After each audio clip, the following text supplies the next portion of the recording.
Motorrad-Abenteuerreise ins Himalaya. Meine FMT 2023. Zu zweit reisen wir von Deutschland über Iran, Pakistan, Indien, Nepal, Kaschmir und wieder zurück nach Deutschland. Dabei legen wir rund 23.000 Kilometer zurück. In diesen 2 Teilen der Videoserie reisen wir 2800 Kilometer durch den Iran. Hier in der Karte rot dargestellt. Guten Morgen aus Urmia im Iran. Wir sind gestern nach dem Grenzübertritt hier in einem Hotel gelandet und starten jetzt in den Tag. Unsere kleine Summe gewechseltes Geld bei den Fixern an der Grenze wird nicht ausreichen. Wir schauen jetzt erstmal nach einer Bank oder ähnlichem, wo wir Geld tauschen können. Gar nicht so einfach hier was zu finden.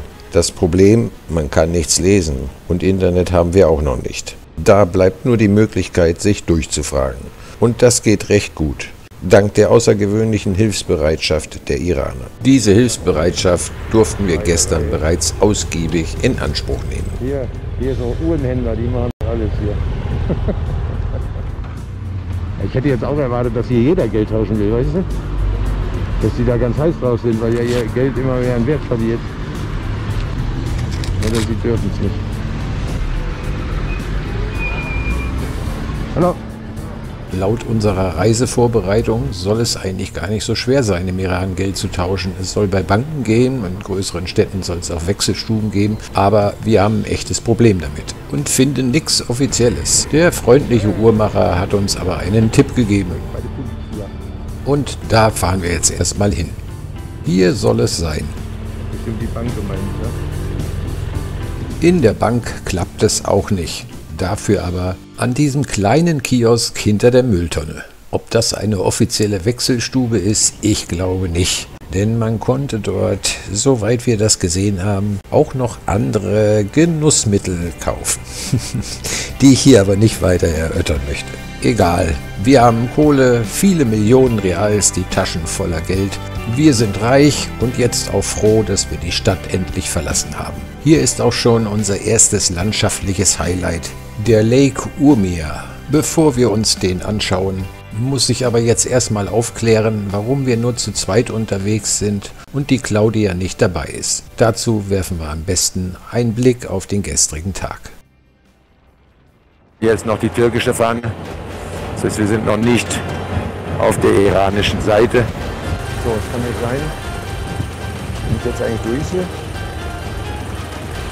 Wahrscheinlich schon. Ja, bin durch. Jetzt müsste irgendwie mein Helm rausgeguckt werden. Die GoPro darf ich eh nicht benutzen, so, das heißt, da vorne läuft. Schalte ich aber jetzt erst wieder ab. Und ich schnalle mal meinen Helm hinten aufs Gepäck drauf, bis wir hier durch sind, sonst hat man das blöde Ding immer im Weg. Weil das ist jetzt hier alles nur Rennerei. So. Ich darf von mir aus auch hier runterhängen. Heiko ist auch schon draußen. Dann fahre ich jetzt schon mal vorne hin und stelle mich dort an. Der? Okay. Ja, der Erste hat das Nachsehen, ne? Der fährt immer an die falsche Stelle. Da ist gar keiner hier, der heute über die Grenze will. Wir sind die Einzigen aktuell. Da hatte ich jetzt nicht mitgerechnet. Kaum stehen wir hier an der Grenzabfertigung, schon scharen sich mehrere Männer um uns herum und fragen nach unseren Papieren. Nach offiziellen sehen die nicht gerade aus. Jetzt habe ich ja Sonntag ist ein Scheißtag. Vielleicht Grenze geschlossen. Für einen Moment lang bin ich angespannt, habe die Situation überhaupt nicht mehr im Griff.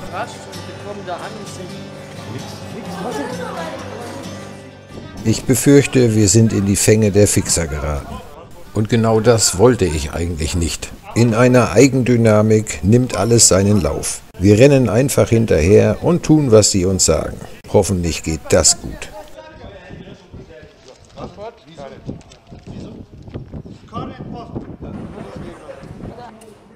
Inzwischen bin ich mir sicher, dass wir unsere Papiere den Fixern gegeben haben. Ich finde mich damit ab.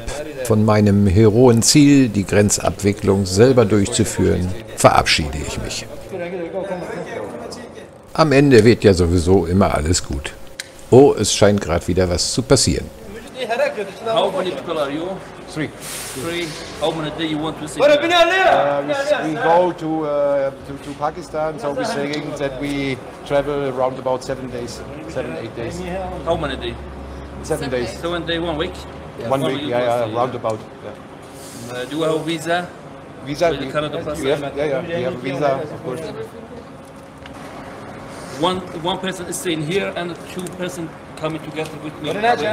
Claudia und ich folgen nun als erstes den Fixern, während Heiko hier warten muss. Die Lage hier wechselt häufig zwischen es passiert nichts und chaotischer Hektik. Was hier wohl abgeht, wenn hier mal richtig was los ist am Grenzübergang.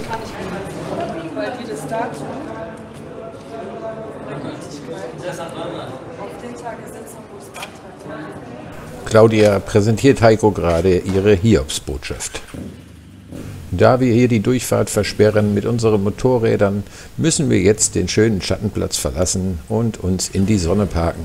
Über die neue Situation müssen wir uns jetzt erstmal in aller Ruhe beratschlagen. Jetzt wird aber erstmal der Heiko aufgefordert, mit den Fixern zur Passkontrolle zu gehen. You go to the passport control. Go here. Go here. Heiko ist zurück und wir beraten weiter. Mein Problem hier, ein größeres. Why you don't look the visa? It's my fault, not their fault. Also in Erzurum kannst du es kriegen. Ich mag diesen Aber Gesichtsausdruck. gut, 3-4 Tage dauert die Bearbeitung vor, kriegst du es sowieso nicht. Das heißt, da gehen wir jetzt zurückfahren, 2 Tage. Oder ich gucke, ob Irak vielleicht näher ist, weil da haben es die in Erbil.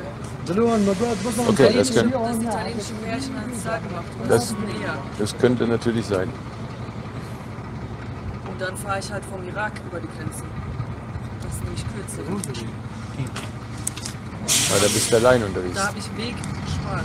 Da findest du aber keinen, der mitfährt. Da ist es wieder. It is what it is. Wie immer wir es auch drehen und wenden, unsere geplante Reise zu dritt durch den Iran endet bereits hier an der Grenze.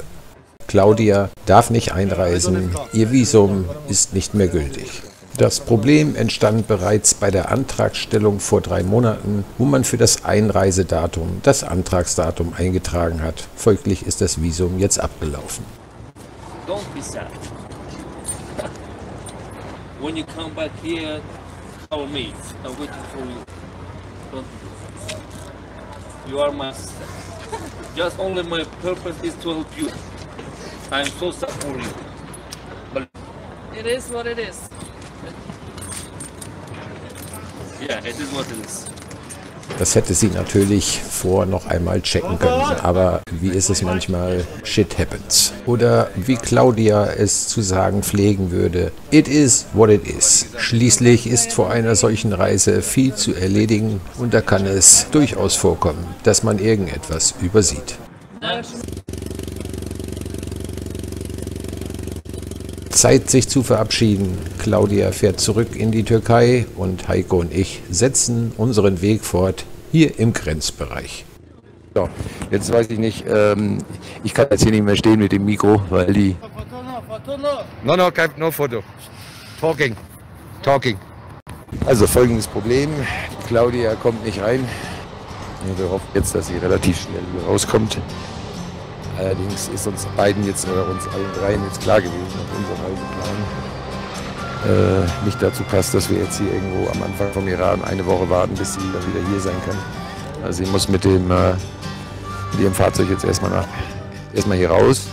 Jetzt hat sie ein Riesenglück, dass sie für die Türkei kein Visum braucht, weil sonst würde sie nämlich hier zwischen den beiden Grenzen stehen. Darüber muss man sich immer im Klaren sein. Das ist nicht ganz ungefährlich. Sie muss also zurück in die Türkei, wird dort sofort nach der Grenze ein neues Visum beantragen, muss dann 600 Kilometer nach Erzurum fahren, was eine bergige Strecke ist. Da wird sie 2 Tage für brauchen. In der Zeit können die aber das Visum schon bearbeiten. Und dann wird sie von da den nächsten Anlauf nehmen und mit ein bisschen Glück finden wir jetzt irgendjemanden, der die nächsten Tage in den Iran einreisen will, mit dem sie dann zusammenfahren will. Das habe ich ihr versprochen, dass ich da mal alles in Bewegung setze, weil so alle paar Tage müsste hier schon jemand durchfahren, der in den Iran möchte, dass sie sich dort anschließen kann, damit sie dann nicht allein hier ist. Aber ich halte sie für so tough, dass sie auch alleine fährt. Sie kennt da, glaube ich, keine Scheu. Und jetzt, sie hat das jetzt an der Grenze ja auch schon kennengelernt. Also ich gehe davon aus, dass sie das machen wird. Okay, das ist die Situation. Heiko und ich warten jetzt noch auf die beiden Fixer. Eigentlich könnten wir jetzt abhauen, weil die wollen eigentlich nur noch zurückkommen und ihr Geld haben, schätze ich mal. Ohne die kann man hier gar nicht über die Grenze kommen. Also das ist so gut wie möglich, es sei denn, man hat es schon 5-mal gemacht. Aber das ist ein Gerenne, die hören einen gar nicht. Die Beamten, die sind zwar alle freundlich, aber du kriegst da nichts geregelt. Das heißt, die reden eigentlich nur mit Fixern. Ihr wisst, wir sind drin, der Heiko und ich. Wir haben die Einreisegenehmigung. Und die Claudia fährt jetzt erstmal zurück und alles Weitere berichte ich dann, sobald wir hier eine iranische SIM-Karte haben und ich dann hoffentlich über VPN online gehen kann. Claudias nächster Einreiseversuch findet erfolgreich in 9 Tagen statt. Und wer weiß, wofür es gut war. Ihr Reiseverlauf hier durch den Iran wird ein ganz anderer sein, als den sie mit uns durchgemacht hätte. So bekommt diese kleine Geschichte noch ein Happy End. Erstes Geld haben wir eben bei den Fixern getauscht und das war auch gut so, wie sich später noch herausstellen wird. Dann wollen wir mal tanken. Sprit soll ja unheimlich günstig sein hier. Das muss man aber nehmen, weil das ist Diesel, das sieht nach Benzin aus. Mir graut es schon vor dem Bezahlen, mit diesen zig Nullen auf den Scheinen total schwierig. Wir hatten noch nicht mal Zeit, uns die Scheine anzugucken. Tanken wir erstmal voll, ne? Ja, Sprit ist das Wichtigste. So, dann geht's ans Bezahlen. Aber Tankwart Freddie Mercury ist ehrlich und nimmt nur so viele Scheine aus meiner Hand, wie ihm zustehen. Er wirft die Scheine in seinen Dagobert Ducksafe, worin die Scheine sich zu einem wilden Haufen türmen. 1 Liter Sprit, 3000 Rial. Das hört sich erstmal viel an, sind aber gerade mal rund 7 Cent. Weder hier an der Tankstelle noch am Grenzübergang konnten wir eine SIM-Karte besorgen. Hier in Urmia, der ersten großen Stadt, werden wir sicher eine SIM-Karte bekommen. Schnell bieten uns einige Iraner ihre Hilfe an. Die Hilfe endet damit, dass sie uns zu einem Essen einladen und uns noch ein Hotel suchen. Wir haben viel gelernt, aber eine SIM-Karte haben wir immer noch nicht. Das war unser erster Tag im Iran. Noch ein kurzer abendlicher Spaziergang durch die Stadt und jetzt hauen wir uns erstmal aufs Ohr.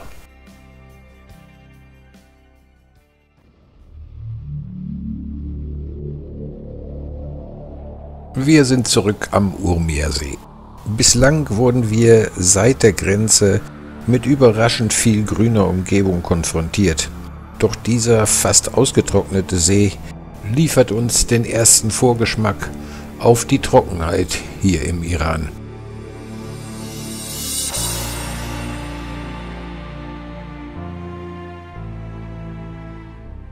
Übrigens, Geschwindigkeitsüberwachung mit Radarpistole gibt es hier en masse.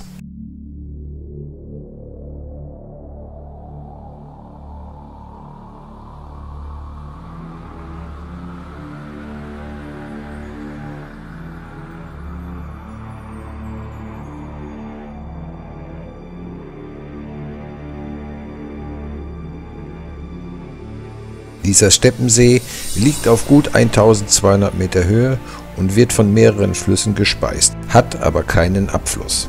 Wasserentnahme, Flussaufstauungen und Trockenheit haben den See inzwischen nahezu austrocknen lassen.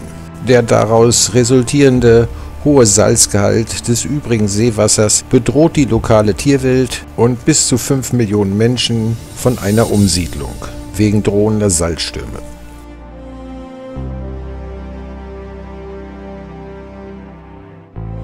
Nicht vorstellbar, wie traumhaft dieser See in seiner ursprünglichen Fläche von 5470 Quadratkilometer wirken würde. Für die Benutzung dieser Straße über den Damm und die Brücke müssen Motorradfahrer keine Mautgebühr bezahlen. Das ganze Seeszenario mutet zwar wunderschön an, strahlt aber gleichzeitig auch etwas Bedrohliches, geradezu Dystopisches aus. Es wäre eine eindrucksvolle Kulisse für einen Endzeitfilm.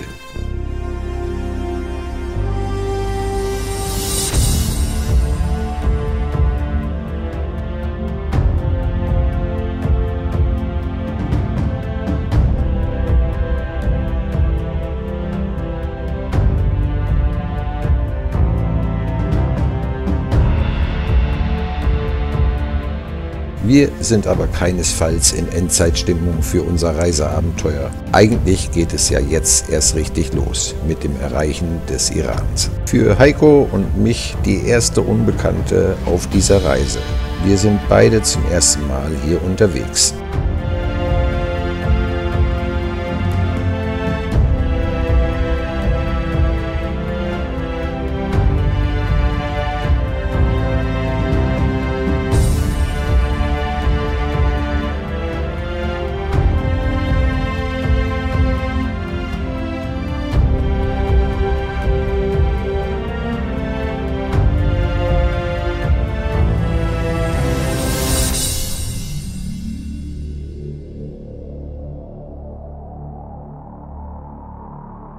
Mit diesen wundervollen Eindrücken vom Urmia-See, welche mich ein wenig an den Salzsee Tuzgülü in der Türkei erinnern, geht es nun weiter durch eine schattenlose, aber dennoch beeindruckende Landschaft.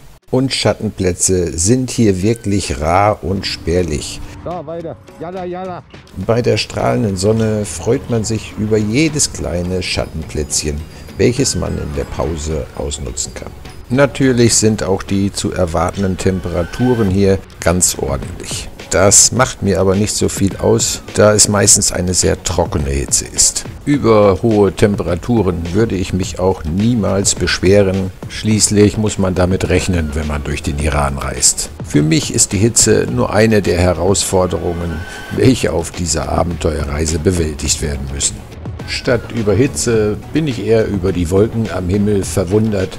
Aber gut, wir sind im Moment auch noch ziemlich weit im Westen des Irans. Es ist gleich schon 15 Uhr und wir wollen uns auf die erste Übernachtung im Zelt vorbereiten. Auf unserem Einkaufszettel steht eine Zwiebel. Alles Weitere haben wir an Bord. Eine Zwiebel. Dass jemand kommt und nur eine Zwiebel kaufen will, ist für ihn auch wohl recht ungewöhnlich. Er weiß auch gar nicht genau, was er dafür nehmen soll. Also es macht den Anschein, als wenn er uns die Zwiebel schenken möchte, aber das wollen wir ja auch nicht.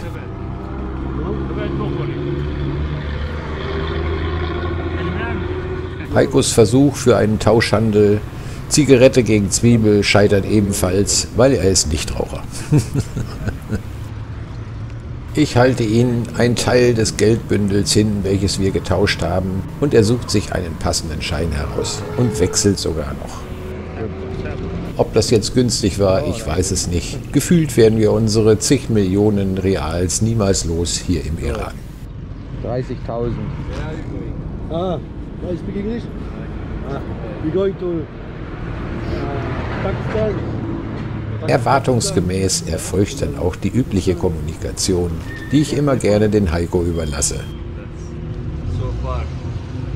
We are from Germany. It's far already. Wie Captain Blaubeer erzählte Heiko von unserer Reise unermüdlich. Dass die ersten 3 bis 5 Fragen der angetroffenen Menschen immer die gleichen sind, ist ja auch nicht verwunderlich. Wir selber würden es genauso tun. Es ist die einfachste und unverfänglichste Art, ein Gespräch zu beginnen.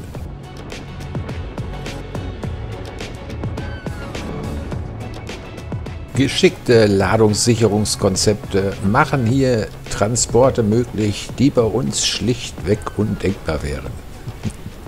Wir haben einen ersten Schaden und eine Reparatur ist fällig. Wir brauchen Klopapier für Heikos Moped. und etwas Ducktape. Von Heikos Toolbox ist der Deckel abhanden gekommen. Zum Glück ist das gesamte Werkzeug noch in der Box. Natürlich sind alle daran interessiert, was wir hier machen. Heiko erzählt die Captain Blaubeer-Geschichte und man freut sich über einen Sticker, den wir dort hinterlassen. So, goodbye. Die iranische Gastfreundschaftlichkeit hat uns einen Kaffee beschert. Heiko hat seine Toolbox repariert. Erst hat er sie mit meinem Klopapier sauber gemacht, dann einen Plastikdeckel mit Ducktape verklebt. Das reicht, um weiterfahren zu können.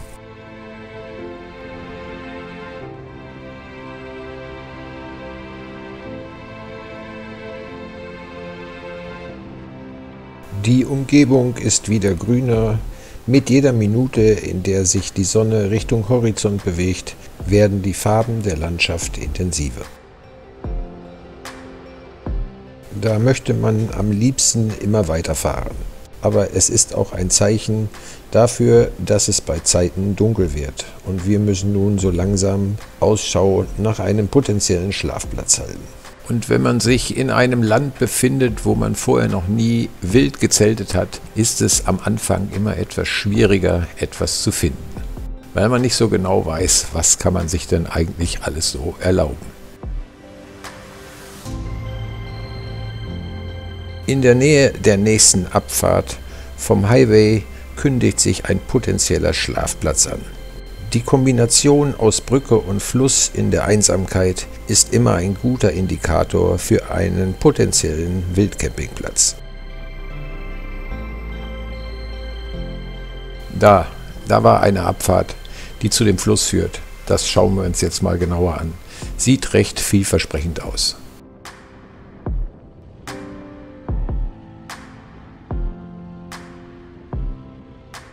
Ja, das sieht doch ganz gut aus. Wir sind hier zwar nicht allein, aber das macht erstmal nichts. Nach einer ersten Kontaktaufnahme mit den Einheimischen, die hier ein Picknick machen, werden wir zu einer Wassermelone eingeladen und sollen uns mit auf deren Picknickdecke setzen. Das machen wir. Die Verständigung ist leider äußerst schwierig, sie verstehen und sprechen scheinbar nur Farsi. Wie auch immer, die Frage 1 und 2 der Captain Blaubeer-Geschichte geht immer. Auf Farsi und mit Händen und Füßen empfehlen sie uns einen See, dort kann man schwimmen gehen und auch zelten. Nur 10 Kilometer von hier. Das hört sich gut an. Nach einer Weile bedanken und verabschieden wir uns und folgen dieser Empfehlung. Ein Blick auf die Navi verrät, aus den 10 Kilometern werden 20 Kilometer. Bei dieser Landschaft und der aktuell herrschenden Lichtatmosphäre ist das aber kein Hindernis. Da dürfen es auch gerne 10 Kilometer mehr sein.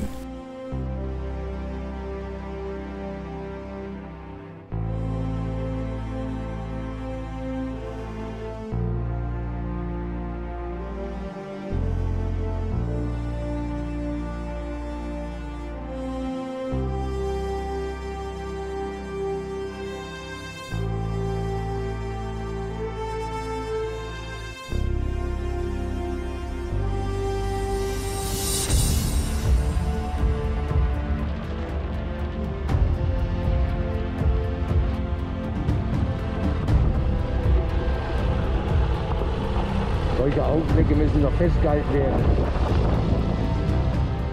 Nur gut, dass wir dieser Empfehlung gefolgt sind. Viel schöner kann ein Wildcampingplatz kaum sein. Da würde ich sagen, jetzt kann sie kommen, unsere erste Wildcampingnacht hier im Iran.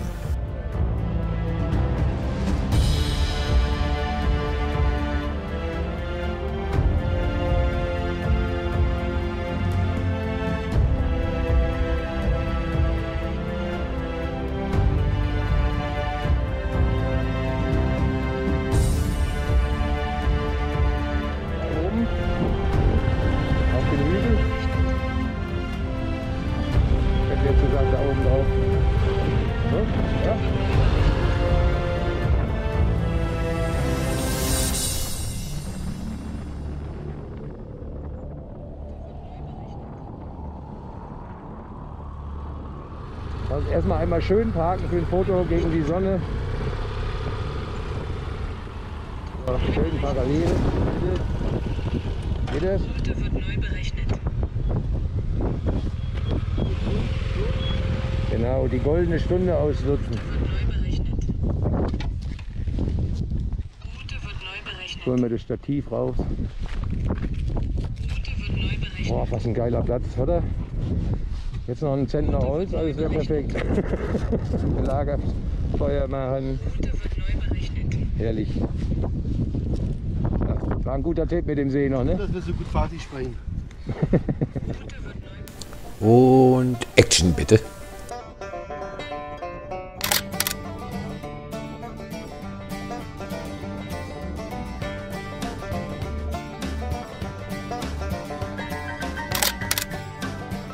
Da ist ein Fehler im Bild, das müssen wir nochmal machen. Yes, das ist gut.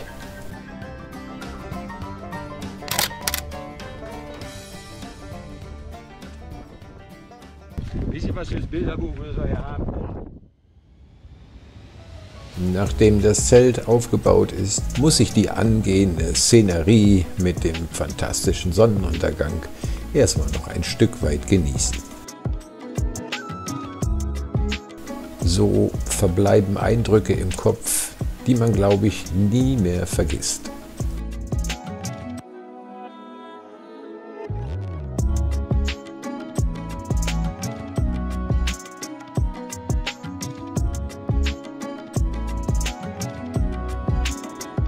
So, und jetzt schauen wir mal, was wir mit unserer Zwiebel machen. Angebratene Zwiebeln. Von Meisterhand. Von Meisterhand. Sehr gut. Der Lehrling bringt dann die Gnocchis dazu. Goldenbraun müssen sie sein. Bin ich bei dir. Oh, lecker, lecker, lecker. So, jetzt kommt die Vermehl.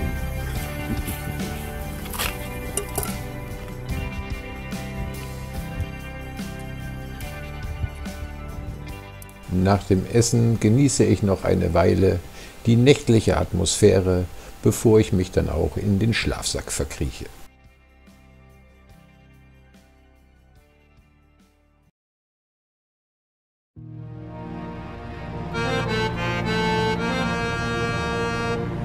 Nur gut, dass der Himmel bedeckt ist, sonst hätte man wahrscheinlich Schwierigkeiten, sich von diesem zauberhaften Platz zu verabschieden. Und gut, dass wir nicht wissen, dass dieses der letzte See ist, den wir hier im Iran zu sehen bekommen, der tatsächlich mit Wasser gefüllt ist.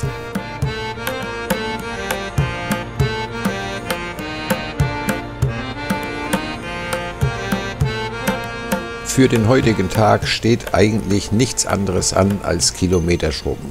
Unser Ziel ist, dass wir am Sonntag die pakistanische Grenze erreichen. Warum, werden wir später noch in dieser Videoserie erfahren.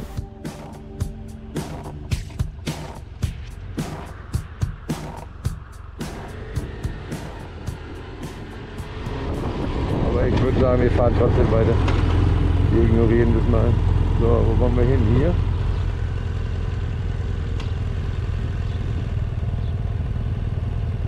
Hier ist, glaube ich, so eine Art Restaurant. Ne? Ich weiß nämlich nicht genau, wo das ist. In irgendeinem Land darfst du mit Motorrad nicht auf die Autobahn fahren. Auf manchen großen mehrspurigen Straßen hier im Iran befinden sich Schilder für ein Verbot von motorisierten Zweirädern. Wir nehmen aber an, das gilt nur für kleine Maschinen. Bislang hat uns niemand darauf angesprochen und an der Polizei sind wir auch schon mehrfach vorbeigefahren, ohne dass man uns gestoppt hätte. Wie wir später noch lernen werden, gilt das Motorradfahrverbot auf Autobahnen bzw. Highways in Pakistan, aber nicht im Iran.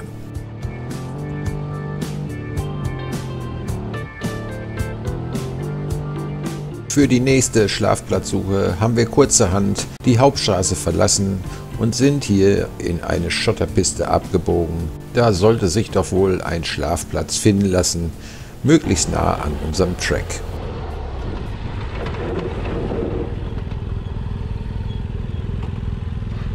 Pass mal auf, da vorne war so eine große Ausbuchtung.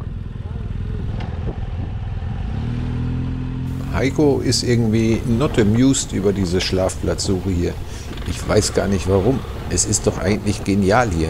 Wir müssen nur ein paar Quadratmeter freie und ebene Fläche finden. Und dann können wir unsere Zelte aufstellen. Meinst du? Nö, können wir auch hier bleiben. Aber hier ist eine Spur. Das einzige Stück, wo die Spur ist. Also das war da oben auf dem Weg, wo wir erst stehen wollten.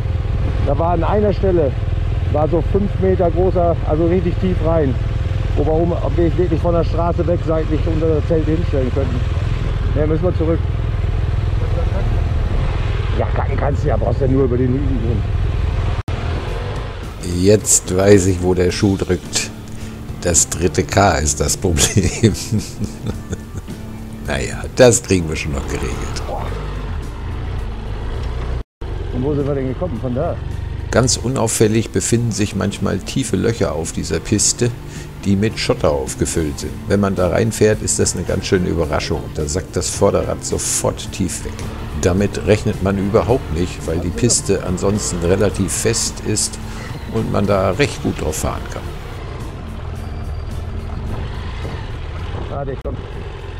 Heiko ist gerade einem solchen Schotterloch zum Opfer gefallen.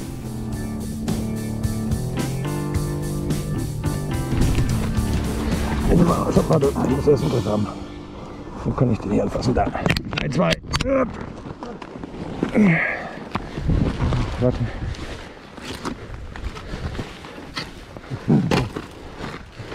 Das wird auch nichts. Pass auf, ich halte sie hier rüber, dann kannst du aussteigen. Langsam, hast du Zeit. Ja, also. Da kann man es ganz gut sehen, wie das Vorderrad im Schotter versinkt auf der ansonsten festen Piste. Da vorne ist nochmal so ein weiches Ding.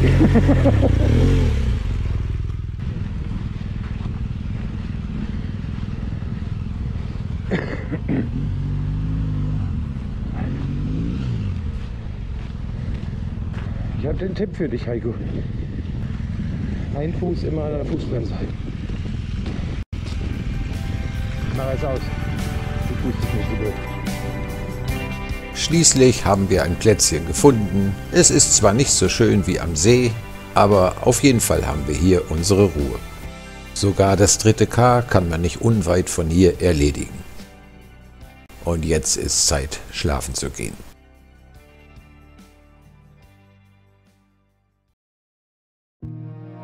Der abendliche Sturm hatte sich in der Nacht gelegt und wir starten gut gelaunt in den sonnigen Morgen.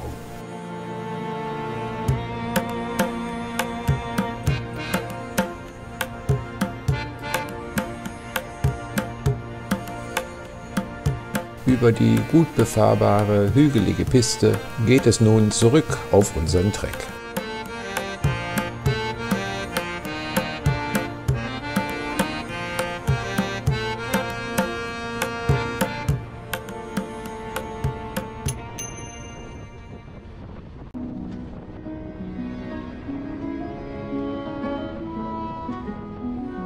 Heute ist Städteprogramm angesagt. Es geht nach Isfahan.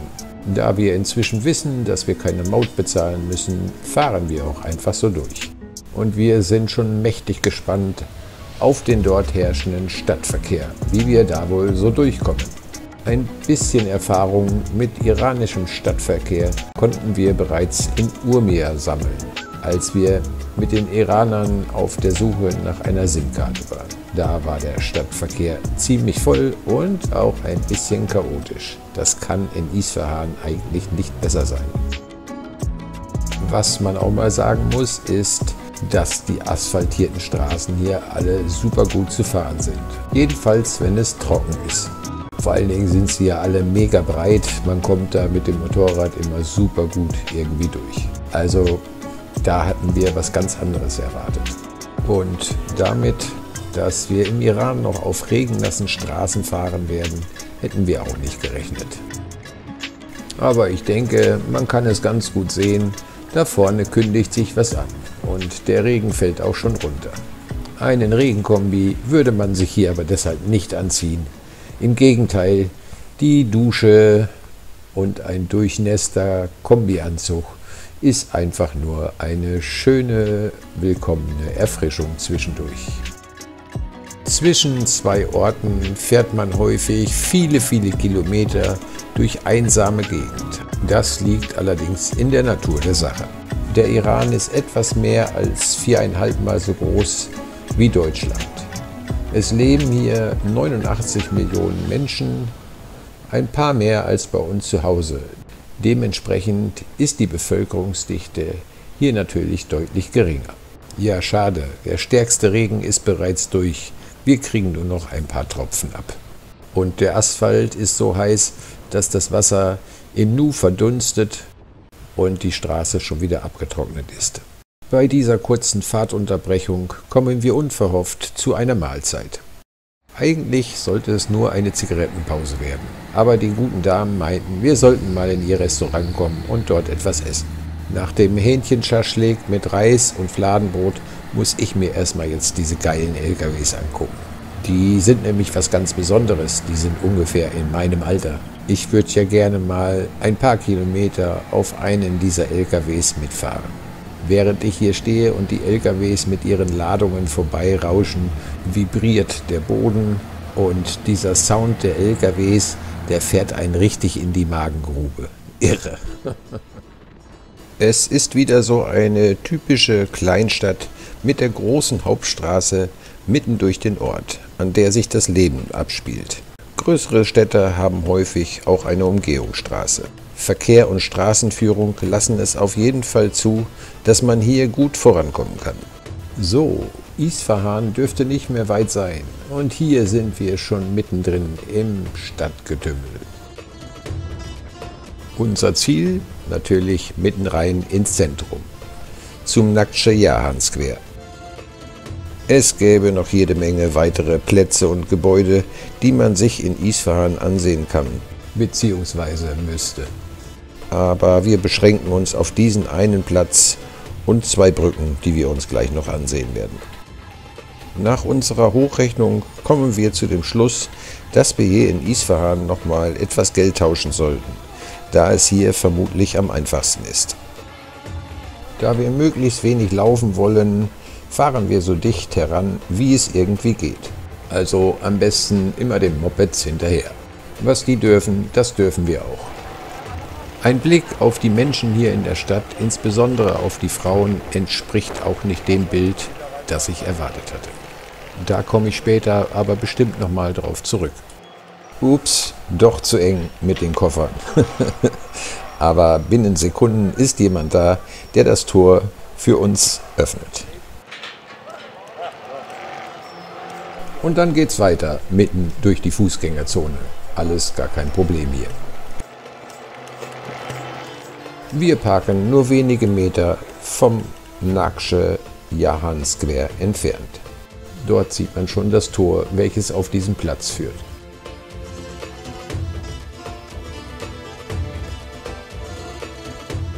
An diesem Platz befindet sich die Imam Khomeini Moschee auf der Südseite des Parks und im Westen der majestätische Palast Ali Quapa Palace.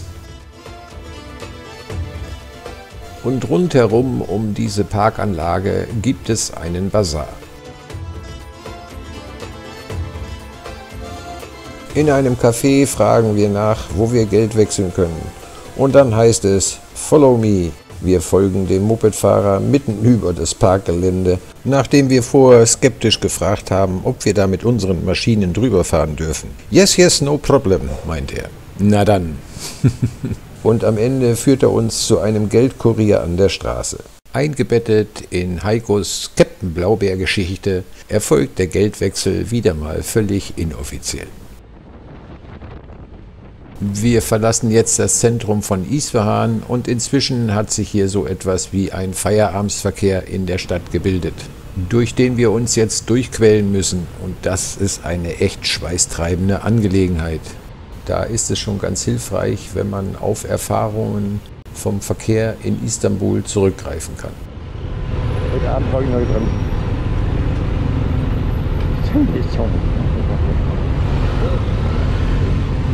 Rot, was für ein Rot? Ich bin pitchen lassen. Ja, Wahnsinn, ist das hier Stadt. Immer wenn hier richtig Verkehr ist, dann schalten die alle raus, ne? Komm, wohin will der da ein Weg? Wir könnten jetzt eigentlich auch einfach hier links rumfahren. Die Gruppe ist echt ganz schön.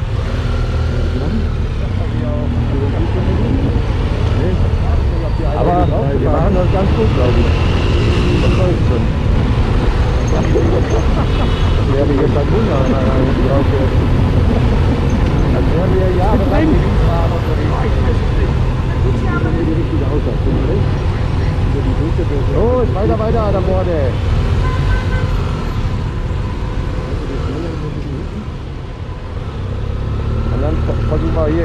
Schlafplatz zu finden gerade. Okay, und dann auch noch da vorne ein. Da ist noch einer. Nach gefühlt einer Stunde quälenden Stadtverkehr haben wir es dann endlich geschafft, aus diesem Gewühle rauszukommen. So, eine weitere Sehenswürdigkeit, die ich hier in Isfahan zeigen möchte, ist diese fantastische Brücke. Das ist die Siosee Pol Bridge, welche über den Zadanier-Fluss führt. Dieser ist aber so gut wie ausgetrocknet, aktuell jedenfalls. Es gibt aber auch wohl Zeiten, wo hier tatsächlich Wasser durchfließt und dann sieht das wohl ganz spektakulär aus. Ein paar hundert Meter weiter westlich befindet sich dann noch die Cayo Bridge, ebenfalls sehr imposant. Jetzt wird es allmählich Zeit, Isfahan zu verlassen. Wir müssen ja noch einen Schlafplatz finden und wer weiß, wie lange wir brauchen, um hier aus der Stadt komplett raus zu sein. Immer mal wieder, während wir hier durch den Iran fahren, denke ich über die Reisewarnungen des Auswärtigen Amtes nach. Und irgendwie wartet man immer noch darauf, dass irgendwas Ungewöhnliches passiert. Weiter. Yalla, yalla. Aber es passiert nichts. Es ist sowas von normal, hier durchzufahren. Es passt einfach gar nicht zusammen. Kämpfen uns hier schon durch. Kämpfen uns hier schon durch. Für ein Gesamtresümee über den Iran ist es sicher noch zu früh. Aber mit dem heutigen Tag haben sich viele Bedenken wegen der Reisewarnungen, ich will nicht sagen in Luft aufgelöst, aber vieles stellt sich nun ganz anders dar, als wir es erwartet haben. Wie in vielen Ländern muss man sicherlich auch hier zwischen Bevölkerung und Regime unterscheiden. Aber bis hierhin ist uns nichts Negatives widerfahren. Ich kenne eine Abkürzung. Kommst du mit? Zu der Dunkelheit hat sich jetzt auch noch Regen dazu gesellt. Das ist nicht gut, die Straßen sind richtig schmierig. Nicht zuletzt liegt das daran, dass hier viele Autos Öl verlieren und natürlich die Straße auch mit feinem Staub verdreckt ist. Wenn das Ganze dann nass wird, gibt es ein richtig schönes, rutschiges Gemisch. Heiko beschwert sich, dass seine Reifen wie auf Schmierseife unterwegs sind. Mir war der Hinterreifen einmal im Kreisel etwas weggeschmiert, aber bei der Geradeausfahrt ist es soweit okay. Es ist schon ganz schön spät. Irgendwie brauchen wir noch mal eine kleine Pause. Was trinken, essen, keine Ahnung. Das hier sieht aus wie ein Restaurant. Die Betonbank könnte unser Schlafplatz werden. Und ein Dach über dem Kopf wäre wegen des Wetters auch nicht schlecht. Gut, den Skorpion hätte ich jetzt nicht gebraucht. Dafür kriegen wir hier noch was Leckeres zu essen. Und dass wir hier schlafen möchten, ist für die Leute auch kein Problem. Na dann.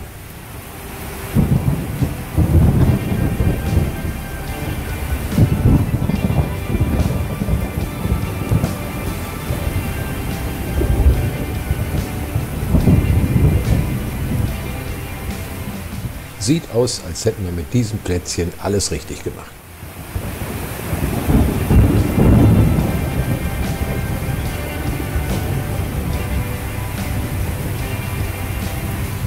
Das Dach war dann doch nicht so dicht, wie wir dachten. Aber irgendwie werden wir die Nacht hier schon im Trockenen rumkriegen. In letzter Konsequenz haben wir denn ja immer noch ein Zelt. Heiko ist inzwischen regensicher gebettet und ich werde mich auch gleich in meinen Schlafsack verkriechen. Psst, damit ich noch ein bisschen schlafen kann, sorgt heute Heiko für Ruhe. Das nächtliche Gewitter haben wir gut überstanden. Bei schönstem Wetter starten wir jetzt in den Tag. Programmpunkt 1 des heutigen Tages: Motorräder tanken.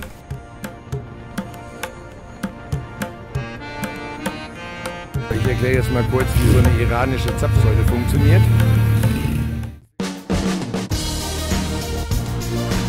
Das war Teil 1 unserer Reise durch den Iran. Mit dem Teil 2 geht es direkt von hier weiter. Ich bedanke mich fürs Zuschauen. Bis zum nächsten Mal. Tschüss.